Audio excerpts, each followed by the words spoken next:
નમસ્કાર વાલા પેન્શનર મિત્રો, નિવૃત્ત કર્મચારી મિત્રો, ભાઈઓ તથા બહેનો, આપ સૌનું હાર્દિક સ્વાગત છે આપણી પોતાની યુટ્યુબ ચેનલ પેન્શન ગુજરાત પર। તો મિત્રો, આજે આપણે પેન્શનરો માટે એક ખૂબ જ મહત્વપૂર્ણ અને ઉપયોગી વિષય પર ચર્ચા કરવા જઈ રહ્યા છીએ। આજની બેઠકમાં પેન્શનરોના મેડિકલ અલાઉન્સ અંગે એક મહત્વપૂર્ણ જાહેરાત કરવામાં આવી છે અને સાથે સાથે 70 વર્ષની ઉંમરે સંપૂર્ણ પેન્શન તથા 8મા પગાર પંચ અંગેની તાજી માહિતી પણ સામે આવી છે।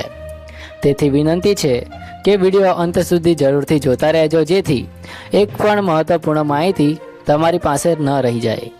તો મિત્રો, સૌથી પહેલાં વાત કરીએ ફિક્સ મેડિકલ એલાઉન્સ અંગે। તો હાલમાં ઘણા પેન્શનરો દર મહિને 1000 રૂપિયા ફિક્સ મેડિકલ એલાઉન્સ મેળવી રહ્યા છે, પરંતુ હવે સરકાર દ્વારા એક મહત્વપૂર્ણ સુવિધા આપવામાં આવી રહી છે। જો કોઈ પેન્શનર ઈચ્છે તો તે ફિક્સ મેડિકલ એલાઉન્સ છોડીને પોતાના વાસ્તવિક દવાખાનાના ખર્ચના બિલના આધારે રિમ્બર્સમેન્ટ મેળવી શકે છે। એટલે કે જો કોઈ પેન્શનર બીમાર પડે અને હોસ્પિટલમાં સારવાર લેવી પડે તો હોસ્પિટલનું જે બિલ બનશે તે બિલના આધારે ખર્ચ પરત મેળવવાની તક મળશે। આ માટે ખાસ કરીને આ મહિનો ખૂબ જ અગત્યનો ગણાઈ રહ્યો છે, કારણ કે જે પેન્શનરો ફિક્સ મેડિકલ એલાઉન્સમાંથી હોસ્પિટલ બિલ રિમ્બર્સમેન્ટ પદ્ધતિમાં પરિવર્તન કરવા માગે છે તેમને સમયસર અરજી કરવી પડશે। એકવાર વિકલ્પ પસંદ કર્યા પછી તે નિયમો મુજબ લાગુ રહેશે। તેથી દરેક પેન્શનર મિત્રોએ ધ્યાન રાખે છે કે પોતાના સ્વાસ્થ્ય અને પરિવારની જરૂરિયાત મુજબ યોગ્ય વિકલ્પ પસંદ કરવો જોઈએ। મિત્રો, હવે વાત કરીએ એક મહત્વપૂર્ણ મુદ્દાની। તો 70 વર્ષની ઉંમરે સંપૂર્ણ પેન્શન અંગે। તો સરકારના નિયમો અનુસાર નિશ્ચિત ઉંમર પછી પેન્શનરોને વધારાની પેન્શનનો લાભ આપવામાં આવે છે। 70 વર્ષની ઉંમર પૂર્ણ થયા બાદ પેન્શનરમાં વધારાની રકમ ઉમેરવામાં આવે છે, જે તેમની આર્થિક સુરક્ષા માટે મહત્વપૂર્ણ છે। આ નિર્ણયથી વડીલ પેન્શનરોને મોટી રાહત મળશે, ખાસ કરીને વધતા આરોગ્ય ખર્ચને ધ્યાનમાં રાખીને। મિત્રો, હવે સૌથી વધુ ચર્ચામાં રહેલો વિષય જે 8મું કેન્દ્રીય પગાર પંચ છે તેના વિશે વાત કરીએ।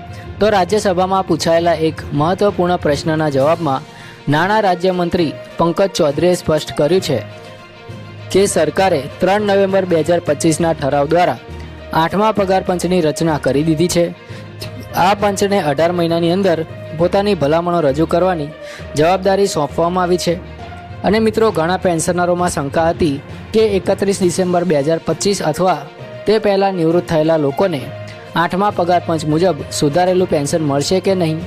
તો મિત્રો, મંત્રીશ્રીએ સ્પષ્ટ કર્યું છે કે પેન્શન સુધારાઓ સેન્ટ્રલ સિવિલ સર્વિસીસ પેન્શન નિયમો 2021 અને સંબંધિત નિયમો મુજબ કરવામાં આવે છે। જ્યારે પગાર પંચની ભલામણો સ્વીકારવામાં આવશે ત્યારબાદ જ સામાન્ય આદેશો દ્વારા સુધારેલા પેન્શન અમલમાં આવશે।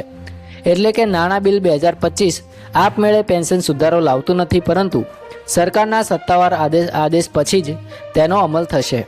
આ સાથે નાણાં અધિનિયમ 2025 હાલના પેન્શન નિયમોને માન્ય રાખે છે અને તેમાં કોઈ તરત ફેરફાર કરતું નથી।